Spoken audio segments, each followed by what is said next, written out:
Hey everybody, welcome to the Hogwarts Legacy Gameplay Showcase. I'm Chandler Wood, Community Manager here at Avalanche Software, and I'm honored to introduce you to our panel today. First up, we have community guest host, Ben Snow. Oh my god, I can't believe this is happening. Thank you so much for having me. And from the Avalanche team, we have game director, Alan Tu. Hello everybody. And systems designer, Mackenzie Toner. Hi. And finally, just off screen capturing gameplay for us, Andrew Coram. Today we'll be giving you a taste of the open world via broom flight, a deeper look at combat using the Dark Arts Battle Arena, and a look at your personalizable home within Hogwarts, the Room of Requirement, where we may even see some beasts. And we're starting right where we left off in our last gameplay showcase, just outside Hogwarts, which I love that you can walk out of the castle after walking through everything and then just come out here and take off on your broom out into the open world. And Alan, I know that's something that you particularly like about Hogwarts Legacy too. Yeah, I'm a big fan of just being able to hop on the broom and go anywhere. There's something about kind of like the sensation of everything being open to you, and just I love the proximity that I can get to things. I love flying close to the ground, and I kind of wanted to talk about it just because I feel like the brooms are fun for me, not just because of all those feelings of exhilaration, but because they're not just, I have a broom and it's done. I actually kind of like some of the mechanics in it. So you see in the lower right, there's a meter there, and occasionally as Andrew's kind of flying up or flying down, you might notice it draining or not. And this isn't the present day where all the broom technology is well known and advanced and everything that we know and love. This is an earlier time where they're still trying to figure out, we're not at the 3000 yet, we're at the 11. So. Oh my goodness, I'm just so speechless right now because this is just so beautiful. The world just looks so, by the way, the broom, is that like the only one, or can you like upgrade that broom to go faster? Yeah, so we have a shop in Hogsmeade, actually a broom shop. And so that sells a variety of different brooms. And it was important to us that the player could customize themselves based on their own aesthetic. So they're purely cosmetic, but if you talk to the shopkeep and help him out, he'll actually sell upgrades. Yeah, and those upgrades will make it so that where normally the broom, you can only fly, you can only go at max speed. It's kind of like a turbo meter down there. You can only go at max speed without the meter going down, kind of closer to the ground. And as you raise into the air, you'll notice the meter drop. And so those upgrades will allow you to increase that distance from the ground.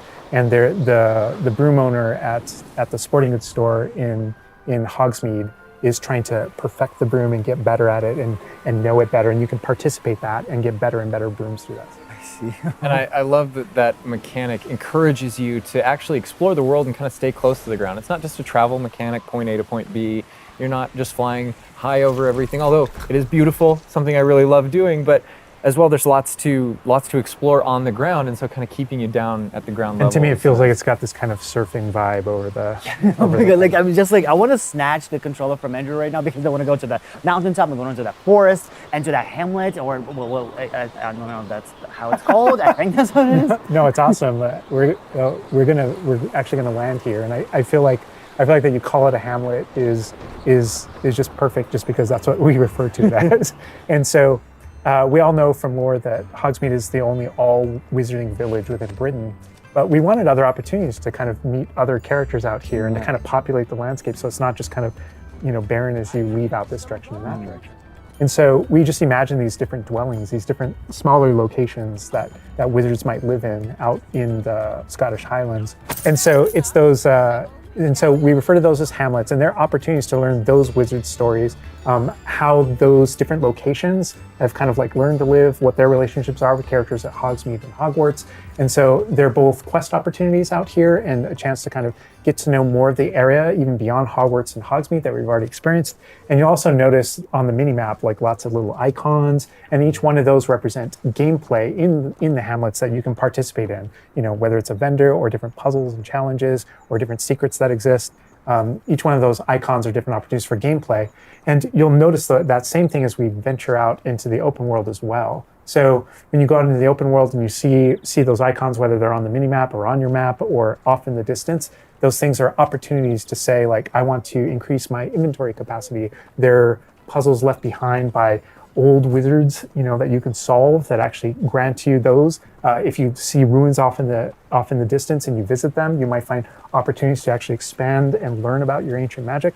And as you kind of encounter different enemies dotted on the landscape, sometimes those characters, poachers or dark wizards, might be hoarding different magical resources that are valuable to you as you're playing the game. So each one has kind of like a way to connect to our gameplay loops and provide different opportunities that just kind of reward you for poking around.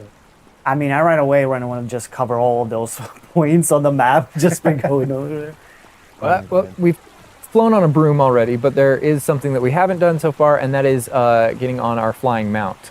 We're gonna hop on our Onyx Hippogriff here. The Onyx Hippogriff is our pre-order bonus. Oh my god, there he just like pops out of the back. Oh wait, you can use it as a horsey? I mean, a horse? I mean, that is a horse? Yeah, as a hippogriff, you can totally ride it like a ground mount, and you can lift off into the air. And we tried to make sure that each of those interactions, so the broom's really good at reaching that top speed, at kind of traveling the world as quickly as possible. But sometimes it's really nice to get on the hippogriff because of that ground speed or those transitions. And sometimes it just feels amazing just to be riding around on a hippogriff. Look at it. Yeah, it really is kind of like, I don't know, it's a great feeling being on it. And it's a great feeling managing those transitions, kind of going from run to fly and just being able to go wherever you want. And we tried to make sure that each one of these things that you can interact with have a unique identity and a reason for being.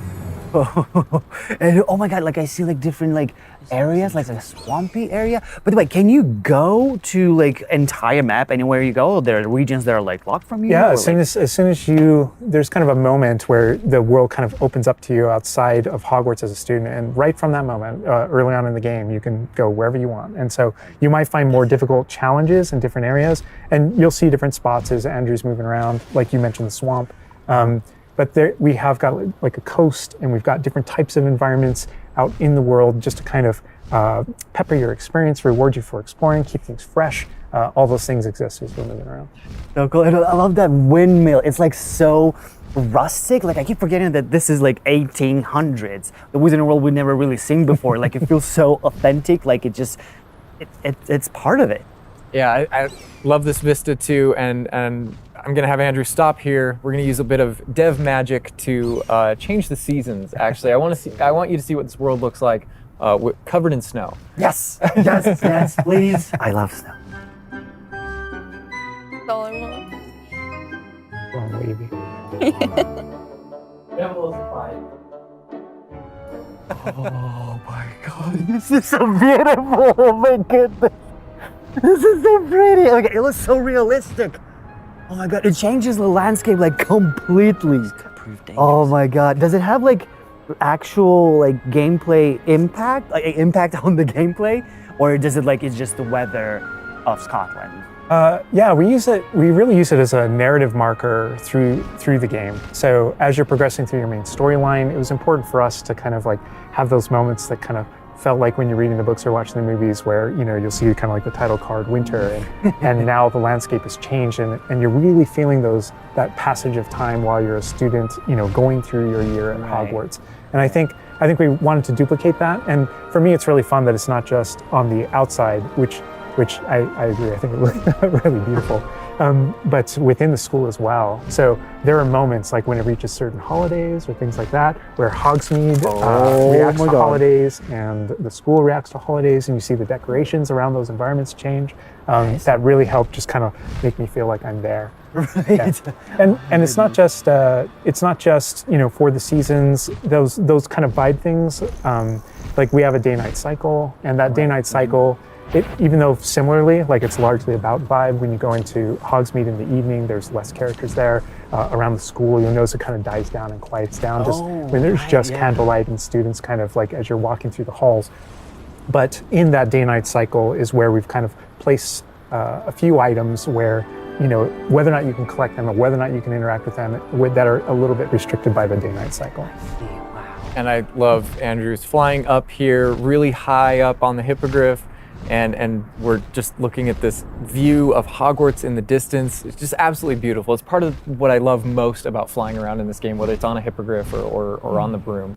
No, I mean, you talk about going anywhere and things that you can see in the distance, and that's one of I still can't get over, like, no matter, I played this so much, but I still can't get over the fact that I can see Hogwarts out there, and there's just something beautiful about knowing that all of the things inside of it, the classrooms, the students, the professors, all the places I can go, I can just fly my hippogriff, land in the courtyard, enter the front doors, and just walk, to the library, to class, or to greenhouse, or to my common room, that it's all contiguous and just kind of like one space is still exciting to me after all this I mean, time. I'm just I'm speechless right now. It's just absolutely beautiful. It's just, oh my God. As much as we want to spend a lot more time out here just flying around, experiencing the world, I think this is a great opportunity to switch over to combat. And last time we gave you kind of an intro to combat. This time we're going to really go a lot more of a deep dive on using the Dark Arts Battle Arena, which is part of our deluxe edition. All right, Andrew's got us in the Forbidden Forest, which is where the Dark Arts Battle Arena is. Which is part of the Deluxe and Digital Deluxe Edition. I love the way that the Dark Arts Battle Arena is actually part of the world. It's integrated into the world, so your experience is more immersive than just choosing an option from the main menu of the game or something like that. Reason to go to the Forbidden Forest. Exactly. There are many reasons to go to the Forbidden Forest, but he's also wearing the Dark Arts cosmetic set, and here he's pulling out the Thestral, which is part of that Dark Arts pack from the Deluxe and Digital Deluxe Edition. So we're going full Dark Arts here. That's good. That's what I'm doing. But I like this this battle arena. It is a great place to show off really combat in a big way, because it unlocks some interesting abilities for you and allows you to really play around with combat in a deep way. And is this like the only arena like this in the game where you can like practice? And So in the base game we have 2 combat arenas normally, and so everyone has access to those. And each of the combat arenas are an opportunity to kind of just go through a difficult combat challenge, fight through multiple waves in order to earn a different cosmetic for your character and add that to your collection. In the case of that's no different than the Dark Arts Battle Arena. That's also true, the combat arena. But one of the things that we're excited about in the Dark Arts Battle Arena that people can do is you come in preloaded with different abilities. So the unforgivable curses are something that everyone's going to have access to through the base game and going to be able to earn, and they can make choices in order to kind of like add that to their repertoire, and they can also commit to that down with certain talents and things like that. When you play the Dark Arts Combat Arena, you actually have access to all those things as kind of like a way to test them all.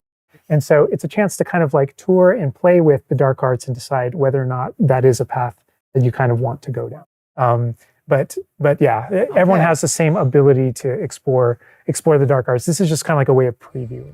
And again, a great place for us to show off combat in general. So I think we're gonna jump in here. Andrew's gonna start battling, and we can start talking about everything you're seeing on the screen.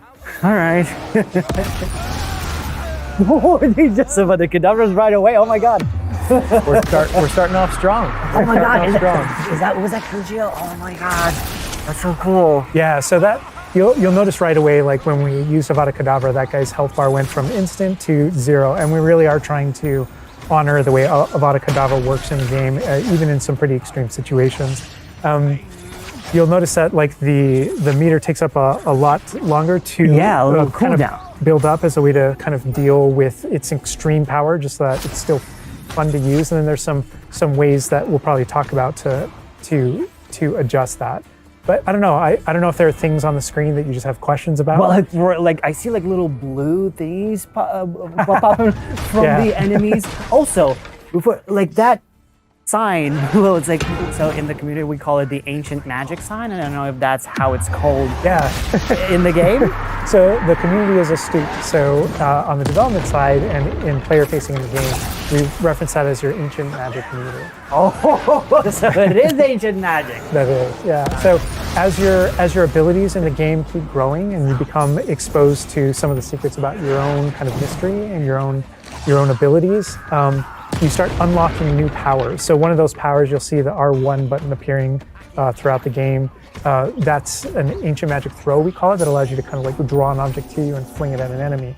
Okay. But whenever you see the R1 or the L1 plus R1 appear over somebody's head, that's an ability to cast a very devastating and powerful ancient magic spell to do a ton of damage against the character. I see. And the way that manifests itself depends on the type of enemy that you're fighting. And you'll see a wide variety of enemies in here that are pressuring the player in different ways. You'll notice there's abilities that kind of bubble up under the player as he's fighting that force him to move. And there's different ways that we want the player to kind of move around on the battlefield. And that's actually a good link to the ancient magic meter in general. And the reason why I say that is because as you're doing different things in combat, you're protegoing and you're doing different abilities and you can kind of spec into it with your talents, there are different ways to get that meter to build faster and faster. But one of the most effective base ways to build up that meter fast, that way you can launch these devastating attacks whenever you want to, is to actually perform combos. So you see that combo appearing, and it's almost like your emotions are building up, and then basically that builds up enough that you can attack someone. But as the combo meter builds up, at some point you strike someone and a piece of their magic kind of falls out of them. You'll see these blue orbs in the game world, and there's something that only you can see in the narrative, in the world. And it's another reason to move around on the battlefield. If you can go up and collect those things and suck them in, they give big jumps to that ancient magic meter as we're playing. We're talking a lot about spells and magic here, but I think there's another huge component of combat, and that is the tools that you can bring to combat as well to kind of change the way you play. And I think Mackenzie knows a lot about what's going on with the plants and potions. And so the tools are really interesting because they're basically like a prior investment. So you can bring the potions and the plants that you grow in the room of requirement to combat to essentially kind of help you defeat enemies a lot quicker and more efficiently. So some of the tools that you'll see here are like the rock skin potion. So that is something that basically covers your skin in this like rocky material that reduces the incoming damage that you're receiving. So against big enemies, hard-hitting enemies like trolls, that's super helpful. Oh my god, she's just destroying. The troll just collapsed from one of the cadavers. Obviously, we have the Wiggenweld potion as well, which increases your health. And then we have the focus potion. So when Alan talks about having to balance Avada Kedavra with a long cooldown, because obviously it's an instant kill, one thing that you could do is brew a focus potion, and that will increase how quickly your cooldowns regain. Right. Oh my god, there's just so much like versatility, like in what the character is doing to the troll right now. Like he's just bouncing around the arena. He's like not. And the troll makes him move around too, looks like. And I love that our plants are violent. Yes, and so that's like when we're talking about the setup of the arena, you also have plants that you can fight with. And so we have things like the venomous tentacula that you can put down, and it acts like a turret, and it just kind of shoots enemies around the battlefield. That is so cool. This is like a truly like Hufflepuffian way to approach the battle. Yes. No, that was super important to us, that there were these like multiple ways. And so you can see there's a ton of different things you can use. The mandrake is one, so you can pull it out and it stuns with its like piercing cry these enemies in a radius. And another thing I want to call out that we're seeing on the side of the screen here is these dueling feats, which I love because I love anything that prompts me to play a game in a different way, a unique way. I don't want to get stuck in my style, you know?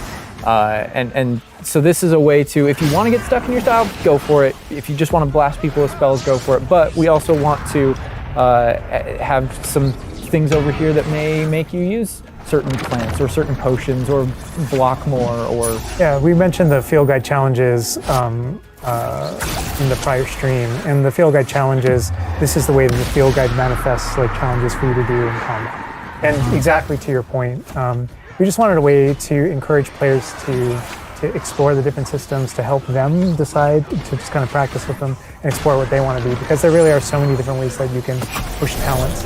When you see the green X's on characters, that's right. And that's kind of through your talents you can unlock this kind of cursing mechanic that sort of like links the fates of these different characters on the battlefield. That way, as you get as you're cursing different characters, they all begin sharing damage, and so.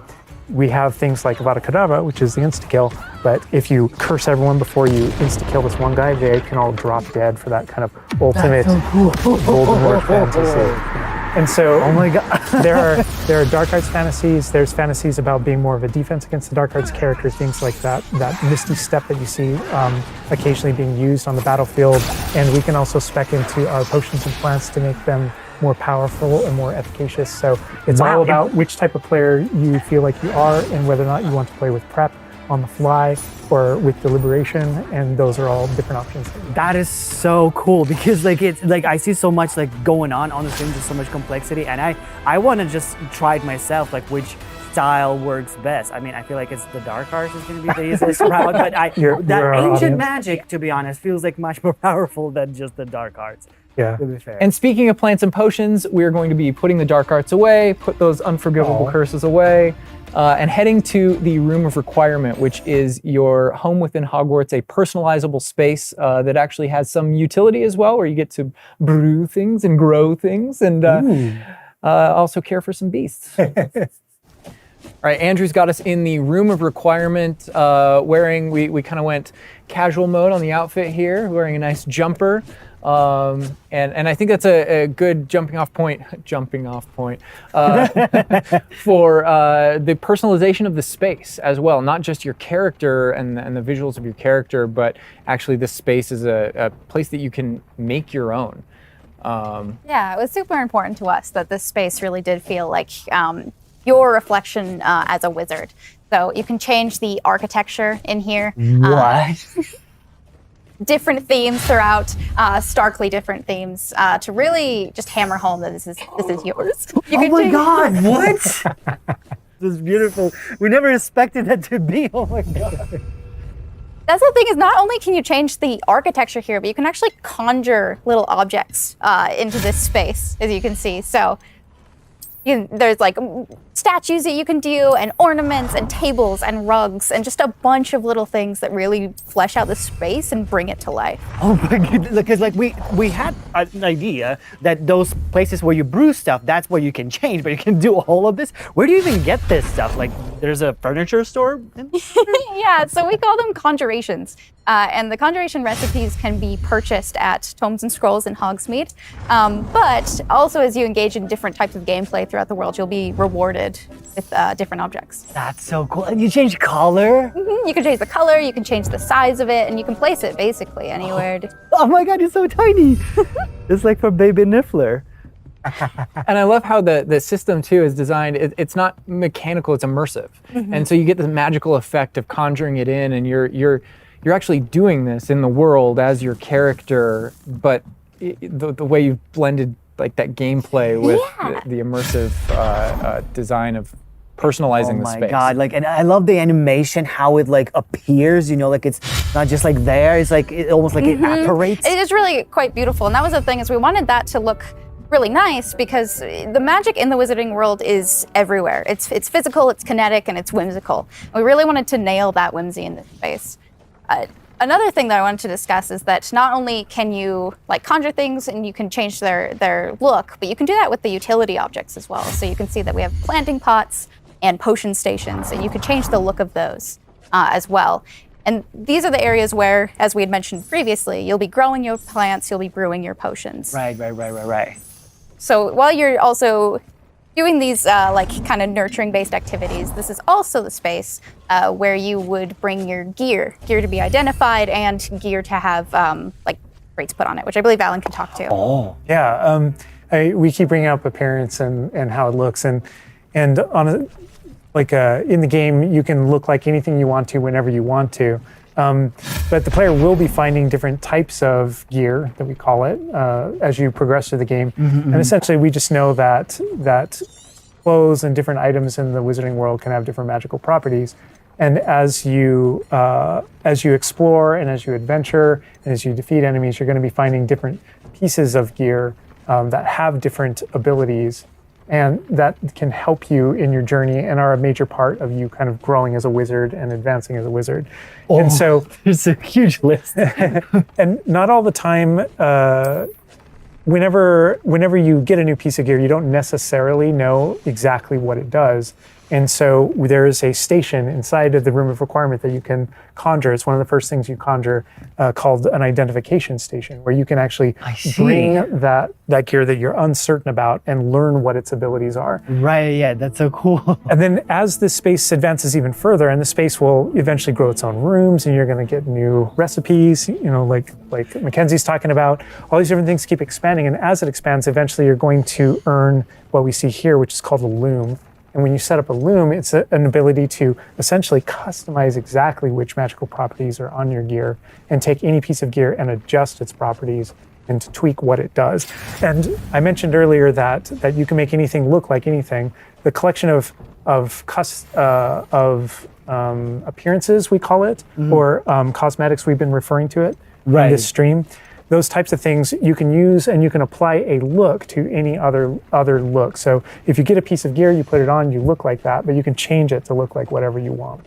That's so cool. And like you can just put some ability to this sweater, but then you can just swap that ability. Yep, and appearances you can edit whenever you want in the gear screen. The loom is specifically about applying traits and applying larger upgrades that just kind of grant you greater statistical advantage or give you really specific abilities that blend in nicely with where you're trying to go with your combat fantasy or talents and things like that. Interesting. I'm just seeing that they're just like pumpkin fur, mooncalf fur. Where does that come from? Yeah, and so you'll notice that the ingredients that are used to add traits and to upgrade your gear are based around beasts. So this is where we get into the beast care section, which is inside this vivario. Kind of bigger space on the inside idea. And so you can see here we have a couple of beasts out. We have a graphorn and a mooncalf and a niffler and a neasel as well. So quite a variety.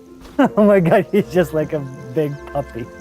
They're so they're cuddling. Oh my God, they're together. Oh, that's so cute. They're adorable. And so part of beast care is petting them as well, but feeding them too. And so once you do those things, that's when they feel safe enough that they'll give you their magical ingredients. So mooncalf fur, niffler fur, etc. That can then be used in your gear. That is like so like intuitive because like you know that makes sense because when you touch the animals, you get some fur leftovers. That's so. Oh my God. Yeah, and we really want to hammer home the fact that this is like a home that you're making for them. So in the overland, you can find these beast dens and rescue these beasts. Part of doing so is brushing them and feeding them food as well, and to build that relationship with your beasts. In addition to be able to care for beasts, you can actually conjure things in this space as well. The house, the cottage. Yeah, right. And so we have like a lot of little ornaments in this area, and a lot of them are purely cosmetic, but they look really cool. Again, it's the personalization of this space. Oh my goodness, no, this is like, I'm gonna spend 8 hours just designing this whole area to personalize. This is like cool, it's like you have this little play area, like a personalized fish tank, so to say. Just for the creatures. I love it. Yeah, no, totally. And there's like a decoration aspect, but there's also, we were saying inside as well, is there's a utility aspect to it too. So as you progress in the game and you're able to purchase more conjurations, you're able to speed up your process. So one of them, for example, is the food processor, which allows for the beast in the space to automatically get feed, so you don't have to do it manually. And so you're really building the progression for yourself here. In addition, there's also a toy box where you can play with your beasts. You'll see here, yeah. So you can, there's a bunch of toys in it, and each beast has their own favorite toy. So as you can imagine, the mooncalf really likes the moon ball, or the neasel, as like a little cat, really likes to chase the yarn ball as well. Right. And they're super cute. Oh my God. Watching them, it's so cute. And the big thing we really wanted to hammer home is that the world is a dangerous place. And so by going and rescuing these beasts and bringing them back here and caring for them, you're really helping them out. There's poachers in the overland who hunt these beasts for their material. So instead, you're caring for them. You're giving them a home. Right. Oh my God, this Raphorn is just gigantic. But he looks like my dog. He looks like my dog right now for sure. You could actually name them as well. So like your dog. So getting back into that personalization, you know, yeah, we didn't want you to just like throw in, oh, here's a Graphorn in here. Like, this can be named whatever Andrew's about to name them. Bruce. The good name. You know, we've created this really nice space, and you can get additional vivariums, correct, to different kind of aesthetics and looks to where you're keeping your beasts and caring for them. Progression is a big part of this space as well. So as you progress through the story, you will unlock more vivariums. So as you can see, this one's quite meadow themed, big, open, bright. But there's other ones, say like a swamp that you might encounter. And it's really a visual effect to and more space for your beast. Oh, so it's like those, so when we're inside the room requirement, there's like on the left, there's that moon glow from one entrance and then some shrubbery going on in the right. Is that what you're talking about? Yep, that's exactly it. Ah, oh, you put trees in here too. Oh my goodness. And another thing with the beast care that I think is great, you know, tying back to the same kind of thing that you did with like the broom, where the broom is not just a method of travel, it's actually built in and integrated into the world. In the same way, like beast care isn't just this added element. You're not just throwing it on top. There's really this like narrative and integration to everything connects. So as you progress through the missions, you'll expand this space. As you earn resources, you'll go into Hogsmeade and use them to unlock the gameplay here and unlock new conjurations and different things to play around with. In the open world, it's in those different environments, like the different combat and conflicts and bandit camps and different things like that exist in the overland. Those things are what hold recipes that exist in the loom. So all these things have a way of connecting. Moonstone that you find out in the world is the resource that we use to conjure everything. That's found throughout the world. Forageables are used for recipes. So really everything's like a cycle and keeps you coming back. But even with the story that's being told too, I think people know who Poppy is and that she has a particular affinity for beasts. Yeah, I mean, I think everything we're seeing here, you know, you're going to be venturing out into the world, and this is just kind of the tip of the iceberg, even of kind of like your interactions with beasts in that narrative. So, you know, you bringing up Poppy, there are more kind of mysteries to discover and things to discover out in the world that have to do with her and that have to do with caring for beasts. And so different characters have their own stuff that just kind of make this all just kind of like the beginning of your journey. Well, we could spend hours in here, but we're gonna have to end the stream now. What do you think about what you've seen today? I mean, I'm just so blown away by how beautiful it looks. The open world seems so detailed and there's so many things to do, and like the combat, we're gonna spend like 2 weeks or more just breaking it down by pieces. There's just so much to this world. Like, I'm so happy you guys did this overall gameplay. And that's just the tip of the iceberg. We've got more for you to discover and find on your own. Thank you so much for being here. Thank you for watching. Hogwarts Legacy is available for pre-order now. It releases February 10th with 72-hour early access for owners of the Collector's, Deluxe, and Digital Deluxe Edition. We're gonna wrap things up, but first we've got a little surprise for you. Bye.